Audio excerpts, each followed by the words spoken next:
How to add RFID cards to Apple Wallet. So if you want to add RFID cards to your Apple Wallet, then what you need to do is just follow the steps.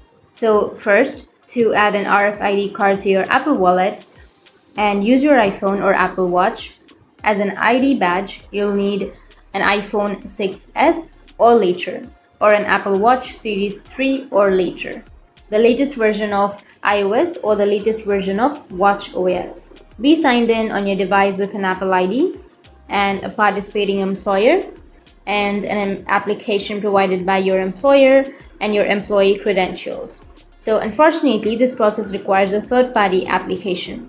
Head to the App Store and search for an app like Card NFC for iPhone, and after that you can install the chosen application and follow its instructions to add your RFID card by scanning or manually entering your details. After that, set up your profile. You may tap on your iPhone or Apple Watch to emulate the RFID card signal through the app.